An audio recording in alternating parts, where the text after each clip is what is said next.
Okay, here we are starting part 2 of the Dukoff.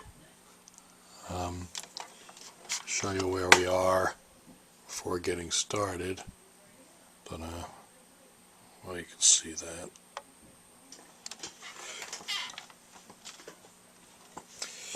Got some very coarse riffler files here.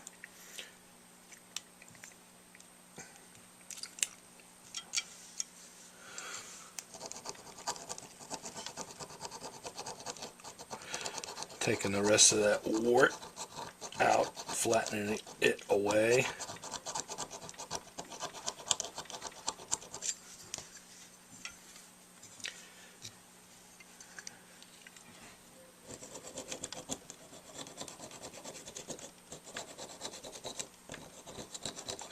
This file has got kind of a half curve on it.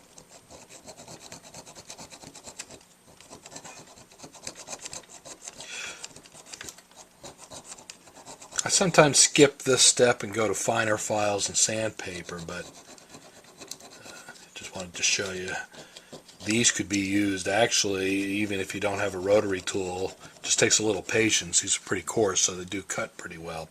So this will actually change the sound some. Before I said that it wasn't going to change much, but you know, this is still hogging out some material at this point. When I listened to the clips of part 1, they weren't quite as different as I had hoped, so we go a little more with these files. And I think what happens is normally I play test a mouthpiece when I'm all done, and when I'm all done I'll also take some of the baffle down near the tip. That probably has a much bigger effect really on the sound than changes downstream here.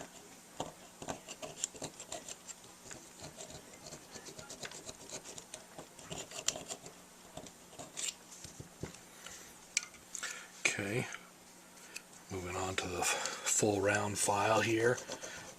It's the most useful shape because it can get down into the corners, as well as you can use it kind of sideways to cheek out the shapes on the sides.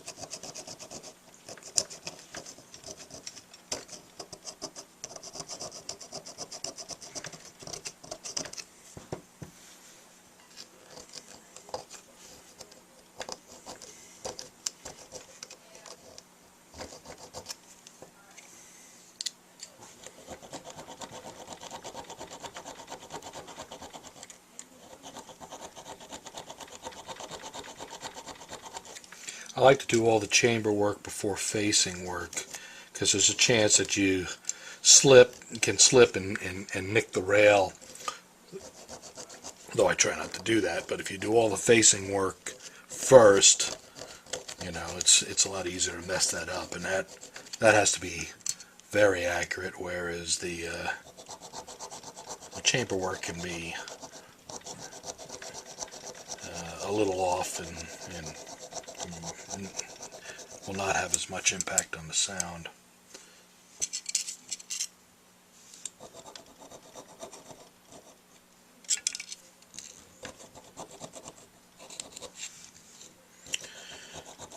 So when I'm not filming, I actually take my time more, being how there's only so many minutes that I can record at a shot. I'm going to move on. Okay, the next set of files I use, I wish there was a grid in between these two, but I haven't really looked recently. But when I was looking for files, I had a tough time finding it, so I tend to have fine files and coarse and nothing in between.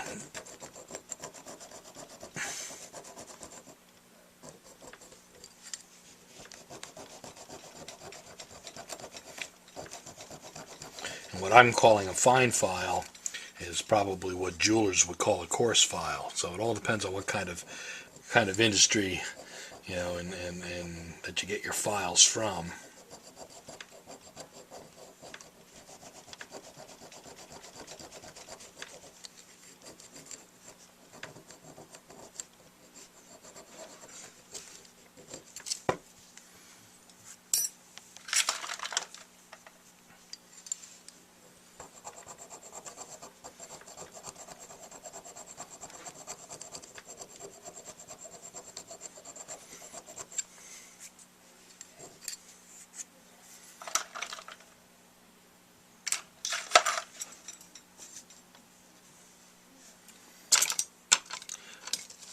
start using my regular flat files too in this area. In fact, I've got a wider one occasionally use.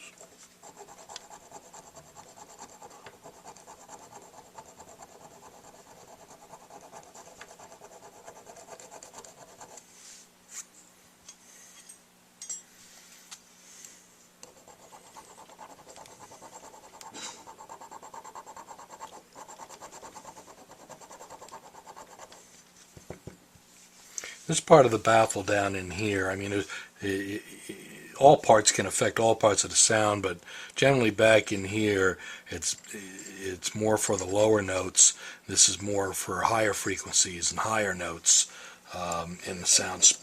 You know, this adds some sizzle and highs when you play a mouthpiece loud.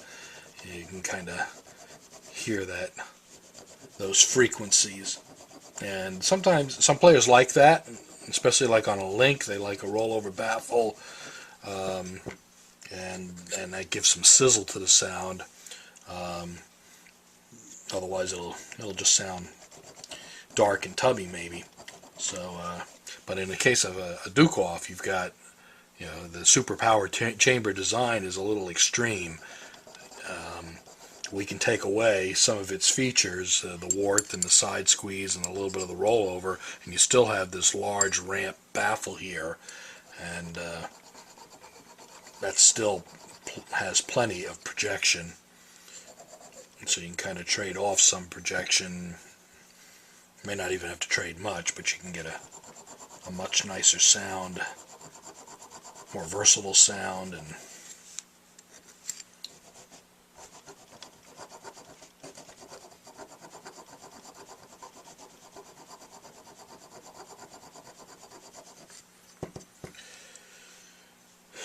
yep, so I'm going to do a little bit of cutting on the baffle. Like I said, this is not real, doesn't have a whole lot of curve. I think it's been worked on some already. I've seen some that are much higher.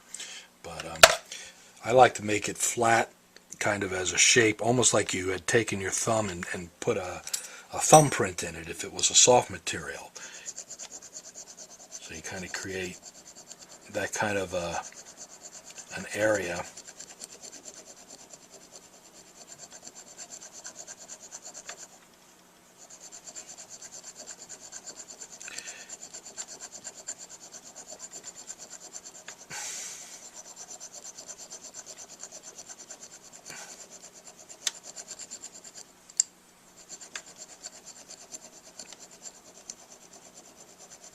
I'm not going to worry about if I get, you know, I'm trying to stay away from the tip rail, but if you get into it a little bit, and you can open the tip slightly and to recover it. But in this case, it's crooked. There's a couple other things wrong with this mouthpiece, which I was going to point out, is that the tip is crooked. The left side up here is you know, higher than the right, and like your reed would have to be cocked like this for it to line up right. So fortunately also this rail is a little higher than this one.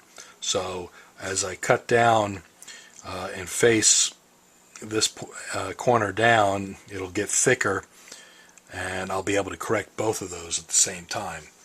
So got a 50-50 shot where solving one problem sometimes helps you solve two problems. Okay, so you can see the area that I'm polishing up there. Okay, that's pretty good looking.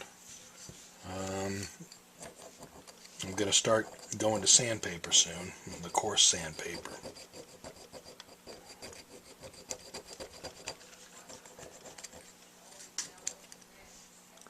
And just so that we keep these videos short, I'm going to shut this one off and create a part 3. Who knows how many parts this is going to take.